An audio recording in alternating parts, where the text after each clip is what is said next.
بسم اللہ الرحمن الرحیم۔ محترم ناظرین، السلام علیکم ورحمۃ اللہ وبرکاتہ۔ میں مقیم اللہ مظہری کچھ نئے سوالوں کو لے کر آپ کی خدمت میں مولانا بلال احمد مدنی کے ساتھ پھر حاضر ہوں۔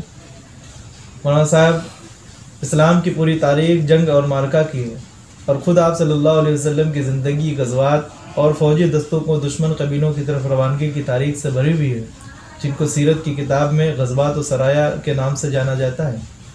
اس لیے غیروں کی طرف سے اسلام پر یہ اعتراض ہے کہ اسلام بزور طاقت یا تلوار کے سائے میں پھیلا ہے۔ ہمیں اس بات کی وضاحت فرما دیجئے کہ اس کی کتنی حقیقت اور سچائی ہے، اور اس میں کتنا فسانہ اور پروپیگنڈا ہے۔ وعلیکم السلام ورحمۃ اللہ وبرکاتہ۔ اب بھائی آپ دیکھیے، اگر تلوار کے زور سے لوگ اسلام لاتے، جیسا کہ آج مغرب اور اسلام دشمن طاقتیں یہ الزام لگا رہی ہیں، تو بھلا بتاؤ کہ اسلام کو قبول کرنے کے بعد جو عشق اس کے ماننے والوں کا اپنے مذہب سے ہوتا ہے، وہ تلوار کے زور سے لانے والا کے دل کے اوپر یہ تلوار کا اثر ہو سکتا ہے؟ کبھی نہیں، کیونکہ دل پر اثر ہونے کے لیے داعی کے اخلاق و عادات کی پاکیزگی ہونا شرط ہے، اور وہ اخلاق و عادات کی پاکیزگی جو شریعت مطہرہ اور اللہ نے قرآن کے اندر اور رسول اللہ صلی اللہ علیہ وسلم نے اپنے اعمال کے ذریعے سے دونوں لوگوں کو بتائی ہیں، اس نے لوگوں کے اوپر اثر کیا ہے۔ جیسے آپ کو ایک مثال سے میں سمجھاؤں کہ حضرت علی رضی اللہ عنہ اس وقت جب کہ خود وہ امیر المومنین تھے، ان کی ذرا چوری ہو گئی اور ایک یہودی کے پاس مل گئی۔ وہ یہودی جو آپ کی رعیت تھا، غیر مسلم رعایا میں سے تھا، آپ نے پہچان کر کے دعویٰ کر دیا کہ یہ تو زرہ میری ہے، اور اس یہودی نے کہا کہ یہ اگر زرہ آپ کی ہے تو کہیں سے گواہی لاؤ۔ حضرت علی رضی اللہ عنہ اپنا یہ قضیہ اور مقدمہ قاضی شرح کی عدالت میں پیش کیا، اور گواہ کے ساتھ اپنے بیٹے اور اپنے غلام کو پیش کیا۔ قاعدے اور ضابطے کے اعتبار سے قاضی شرح نے بیٹے کی گواہی باپ کے حق میں رد کر دی، وہ قبول نہیں ہوئی، اور نتیجہ یہ ہوا کہ عدالت سے امیر المؤمنین کے خلاف ایک یہودی شخص کی اس زرہ کے تعلق سے اس کے حق میں فیصلہ کر دیا گیا، اور امیر المؤمنین حضرت علی رضی اللہ عنہ نے اسے قبول فرما لیا۔ دیکھیے، یہ ہے حقیقی آزادی۔ یہ نہیں ہے جو آج کے موجودہ وقت میں شور شرابہ زیادہ ہے آزادی کا۔ آزادی اسے کہتے ہیں کہ صاحب حق کی زبان بند نہ کی جائے اور اس کو اوپر کسی قسم کا ظلم نہ ہو، اور پھر اس کے نتیجے کے اندر وہ یہودی اس اسلام کی اور امیر المومنین حضرت علی رضی اللہ عنہ کی اس خندہ پیشانی کے ساتھ قبول کرنے اور ان کو کسی قسم کی تکلیف نہ پہنچانے کے اس منظر کو دیکھ کر کے وہ اسلام قبول کر لیا، اور حضرت علی رضی اللہ عنہ کی پوری زندگی آپ کے جنگوں میں آپ کا رفیق بن کر کے اپنے آپ کو ان کے لیے وقف کر دیا۔ یہ جو بدلاؤ تھا، یہ بدلاؤ کس چیز کو دیکھ کر ہوا؟ کیا علی کی تلوار کے ذریعے سے؟ نہیں، حق کو اور انصاف کے اس پیمانے کو دیکھ کر کے اس نے اسلام کو قبول کیا تھا۔ اچھا، دوسری مثال آپ دیکھیے کہ اللہ کے نبی صلی اللہ علیہ وسلم ہی کے زمانے میں ایک یہودی کا قصہ ہے کہ آپ مقروض تھے، ایک یہودی کا قرض آپ کے اوپر تھا۔ وہ یہودی مسجد نبوی میں آ کر کے اللہ کے نبی صلی اللہ علیہ وسلم کے ساتھ آپ کے جانثار صحابہ کرام کی موجودگی میں بڑے ہی بے باکانہ اور گستاخانہ کلمات کہتا ہے۔ صحابہ کرام کو یہ برداشت نہیں ہوا، وہ اٹھے اور اس کو دھمکایا، تو اللہ کے نبی صلی اللہ علیہ وسلم نے کیا فرمایا؟ کہا لصاحب الحق مقالہ، کہ دیکھو جس کا کوئی حق ہو تو اس کو حق پہنچتا ہے کچھ کہنے کا، تم اس سے کچھ مت کہو۔ ایک مسلمان کی آبادی میں، وہ بھی مسجد نبوی کے اندر، آپ صلی اللہ علیہ وسلم کے ساتھ ان کے ساتھیوں کے سامنے بے باکانہ گستاخانہ کلمات کہنے کی یہ جرت ہونے کے بعد اللہ کے نبی صلی اللہ علیہ وسلم نے اس کے جملے پر کوئی گرفت نہیں کی، بلکہ تنبیہ کرنے والے صحابہ کرام کو روکا اور کہا کہ نہیں، اس کا حق ہے کیونکہ میں مقروض ہوں۔ یہ کیفیت اور یہ احکام کی یہ ہدایات کیا اسلام کے علاوہ کوئی اور مذہب دے سکتا ہے؟ ان اخلاق نے اور ان تعلیمات نے دنیا کے اوپر اپنا رنگ دکھایا ہے، اور اسی کی وجہ سے یہ دنیا کے اندر اتنی بڑی بدلاؤ اور بڑی تبدیلیاں آئی ہیں۔ صاحب یہ بتائیے کہ اسلامی دور سلطنت میں جو خورز جنگیں ہوئی ہیں تو پھر کیوں ہوئی ہیں؟ دیکھیے ایک بات سمجھ لیجئے کہ جنگ کرنا مطلقاً تمدن کے خلاف نہیں ہے۔ یہ جنگ کرنا یہ عیب نہیں ہے، تمدن کے خلاف نہیں ہے۔ اس دنیا کی کوئی بھی تہذیب، دنیا کا کوئی مذہب، کوئی قوم، کوئی فلسفہ اس کو تسلیم نہیں کرتا ہے۔ آج آخر متمدن قومیں ضرورت محسوس کی گئی ہے، اسی لیے جنگ کے موقع پر جنگی قوانین بنائے گئے ہیں جو اقوام متحدہ کے چارٹر کے اندر لکھے گئے ہیں۔ وہ کس لیے؟ اس لیے کہ وہ متمدن قوموں کی ضرورت کے موقع پر جنگیں ناگزیر ہو جاتی ہیں، ضروری ہو جاتی ہیں، مگر وہ جنگی حالات کے اندر کن چیزوں سے پرہیز کیا جانا چاہیے اسی کے لیے قوانین بنائے گئے ہیں۔ آج دنیا نے 70-80 سال سے انہوں نے جنگی قوانین انہوں نے مرتب کیے ہیں، لیکن 1450 سال پہلے جنگی قوانین اسلام نے جو بنائے ہیں اس سے 1 انچ بھی آج دنیا اس میں اضافہ نہیں کر سکی ہے، بلکہ حالت جنگ میں انسانی اخلاق کی وہ تعلیم جو اسلام نے دی ہے اس سے آج دنیا آج بھی بہت دور ہے۔ کوئی ایسا شخص، میں اس کی کچھ مثالیں آپ کو دوں تو زیادہ سمجھ میں آ جائے گا، یہ آپ سمجھ لیجئے کہ کوئی ایسا شخص جو دشمن دستے میں سے ہے، دشمن خیمے سے تعلق رکھتا ہے اور نے بہتوں کو قتل کیا ہے اور مسلمانوں کو بہت رنجشیں دی ہیں، بہت نقصان پہنچایا ہے، اور بسا اوقات اس نقصان پہنچانے والا شخص زد میں آ جاتا ہے، اور زد میں آنے کے بعد وہ اشہد اللہ الہ الا اللہ و اشہد ان محمد رسول اللہ کا یہ کلمہ پڑھ کر کے وہ ہاتھ اٹھا دے کہ میں مسلمان ہو گیا ہوں۔ کوئی شخص جس نے سینکڑوں قتل کیا ہو اور مسلمان قوم کو ہمیشہ نقصان پہنچایا ہو، وہ ایک جملے سے وہ اپنی جان بچا سکتا ہے۔ انسانی فطرت اور انسانی مزاج اس کو قبول کرنے سے عاجز ہے، نہیں کر سکتی ہے۔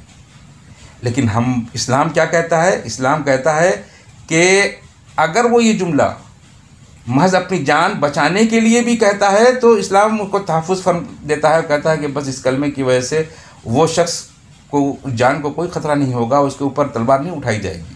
اگرچہ وہ شخص تمہارے بیٹے کا، تمہارے باپ کا، تمہارے رشتہ دار کا اگر قاتل ہو تب بھی تمہاری تلوار اس کے اوپر نہیں اٹھ سکتی ہے۔ اب ایسی صورت کے اندر ایسی ایک واقعہ حضرت اسامہ بن زید رضی اللہ عنہ کے ساتھ ہوا، اور انہوں نے آخر تلوار اٹھائی، اس نے کلمہ پڑھا اور قتل کر دیا۔ یہ جب مسئلہ اللہ کے نبی صلی اللہ علیہ وسلم کے پاس گیا تو انہوں نے کہا، اسامہ نے، کہ اللہ کے نبی صلی اللہ علیہ وسلم وہ جان کے خوف سے کلمہ پڑھ لیا۔ تو جملہ سنیے کتنا پیارا ہے، کوئی یہ اسلام کے علاوہ کوئی اور مذہب اس کی تعلیم نہیں دے سکتا ہے۔ کہا حل شققت قلبہ، کیا تم نے اس کے دل چیر کر کے دیکھا تھا کہ وہ صحیح نیت سے اسلام کو قبول کیا ہے یا جان بچانے کے ڈر سے کیا ہے؟ دلوں کا حال اور دلوں کے نیتوں کی کیفیتوں کو صرف اللہ رب العزت مطلع ہو سکتا ہے، کوئی اور شخص نہیں ہو سکتا ہے۔ اس لیے کسی ایسا شخص جو کلمہ پڑھ لے اس کی جان کو کوئی خطرہ نہیں ہونا چاہیے۔ اگر مسلمان تلوار کے زور سے لوگوں کو مسلمان کیا کرتے تو بتاؤ کہ ہندوستان کے اندر خواجہ معین الدین چشتی رحمۃ اللہ علیہ، جن کے ہاتھ پر تقریباً 1 لاکھ لوگ مسلمان ہوئے، ان کے ساتھ کون سا لشکر تھا؟ کتنی فوجیں لے کر کے وہ ہندوستان میں آ کر کے پڑاؤ ڈالا تھا؟ ایک فقیر آدمی تن و تنہا ایک پوٹلی کا تھیلا لے کر کے یہاں پر اپنا بسیرا بنایا، اور بسیرا بنانے کے بعد اس کے ہاتھوں پر 1 لاکھ لوگ مسلمان ہوئے۔ اور اسلام بھی لانے والے کون اور کیسے؟ وہ جو نہایت بہادر اور جنگجو قوم تھی، جو راجپوت کہلائی جاتی ہے۔ آج بھی راجپوتانہ اپنے جنگجویانہ فطرت کے اعتبار سے پورے ہندوستان کے اندر مشہور ہے، جنہیں کوئی تلوار کے زور سے نہیں دبا سکتا ہے۔ راجپوت قبیلے کے لوگوں کو، برادری کے لوگوں کو، چاہے کوئی کی تلوار کے زور سے انہیں دبا لیں، وہ تلوار کے زور سے ان کو نہیں دبایا جا سکتا ہے، کیونکہ وہ قوم سخت جان اور بہادر تھے۔ اور حضرت خواجہ معین الدین چشتی رحمۃ اللہ علیہ کے تلوار نے کے اخلاق محبت اور انسانیت و پیار کی تلوار نے گھٹنوں کے بل انہیں جھکایا اور مذہب اسلام کو دل سے قبول کیا ہے۔ اس کے بعد مسلمانوں کی حکومت و سلطنت ہندوستان پر 800 سال تک رہی ہے۔ اگر اس ملک میں 800 سالہ حکومت کے دوران اگر اسلام تلوار کے زور سے پھیلانے کی کوشش کی جاتی تو پورے ملک میں ایک ہندو بھی باقی نہیں رہتا، پورے ملک میں ایک ہندو بھی باقی نہیں رہتا۔ اور ہمیں یہ بتائیے کہ اللہ کے نبی صلی اللہ علیہ وسلم کے وقت میں 13 سالہ مکی زندگی میں مسلمانوں کی کیفیت کیا تھی؟ بے بسی، بے چارگی کے ماحول میں مکے کے اندر موجود تھے، لیکن پھر بھی وہاں دھیرے دھیرے رفتہ رفتہ اسلام کو لوگ قبول کر رہے تھے۔ وہاں کس کی تلوار؟ ان کے تو خود تلوار کا ڈر تھا، ان کو تو ہر قسم کے ستائے جانے کا خوف ہوتا تھا، پھر کس کی تلوار کے زور سے انہوں نے اسلام کو قبول کیا؟ جو مکے میں اسلام پھیل رہا تھا۔ نجاشی بادشاہ جب قرآن کی آیتیں سنی، حضرت جعفر ابن طیار رضی اللہ عنہ نے قرآن کی آیتیں پڑھی اور اس کو جب سنا نجاشی بادشاہ، حبشہ کا بادشاہ نے، تو وہ زار و قطار دہاڑے مار کر رونے لگا اور اسلام لے آیا۔ یہ کس نیزے اور کس تلوار کے زور نے اس کے دل کو مسخر کیا اور اس کو متاثر کیا؟ آپ صلی اللہ علیہ وسلم مدینہ جانے سے پہلے مدینہ کے ہر گھر میں اسلام پہنچ چکا تھا۔ ابھی آپ صلی اللہ علیہ وسلم مدینہ کے اندر قدم نہیں رکھا تھا کہ ہر گھر کے اندر اسلام پہنچ گیا تھا۔ یہ اسلام کی وہ اشاعت جو مدینہ میں ہر گھر کے اندر پھیلی، وہ کس کے زور بازو سے اسلام مدینہ میں پھیلا؟ یہ جنہوں نے تلوار چلایا، جنہوں نے جنگیں کی، غزوات اور سرائے کے اندر جنگیں لڑیں، یہ ہاتھ جو چلانے تلواروں کو اٹھانے والے تھے، جو جنگ کرنے والے تھے، آخر ان اٹھنے والے ان ہاتھوں کے دلوں کو مسخر کس نے کیا؟ وہ اللہ کے نبی صلی اللہ علیہ وسلم کے لائے ہوئے اس قرآن کی برکت اور آپ صلی اللہ علیہ وسلم کے اخلاق اور اس دین کی تعلیمات کی وہ برکات تھیں جن کی وجہ سے اور جن کو دیکھ کر کے دنیا نے اسلام کو قبول کیا۔ مولانا صاحب یہاں ایک سوال اور ہے کہ اسلام میں پھر جہاد کیوں شروع ہوا؟ دیکھیے یہ بہت بڑا مسئلہ ہے۔ دنیا کے اندر اسلام پر ہر چہار طرف سے لفظ جہاد کو لے کر کے ایک بڑا شور اٹھتا ہے، ایک ہنگامہ برپا ہو جاتا ہے۔ ایک نقطے کو خوب اچھے طریقے سے سمجھ لیجئے کہ اس بات کو خوب سمجھ لو کہ جہاد اسلام کی حفاظت کے لیے شروع ہوا ہے۔ لفظ پر دھیان دیجئے گا کہ جہاد اسلام کی حفاظت کے لیے شروع ہوا ہے، اور حفاظت چاہے وہ جان کی ہو، چاہے وہ مال کی ہو، چاہے وہ اپنے گھر خاندان کی ہو، چاہے اپنے عقیدہ و یقین کی ہو، یہ فرض ہے۔ اور یہ دنیا کی کسی متمدن قوم، کسی بھی چارٹر اور قانون کے اندر یہ عیب نہیں ہے، بلکہ یہ وصف قابل تعریف وصف مانا جاتا ہے۔ ہاں، یہ جہاد اسلام کی اشاعت کے لیے نہیں شروع کیا گیا کہ یہ جہاد کر کے لوگوں میں اسلام کو پھیلایا جائے، اس لیے جہاد نہیں اترا ہے۔ جہاد اس لیے اترا ہے کہ اسلام خطرے میں اگر ہے، دشمن اس کو اگر مٹانے کے در پہ ہے، تو وہ اسلام کی حفاظت کرنے کے لیے جہاد آیا ہے۔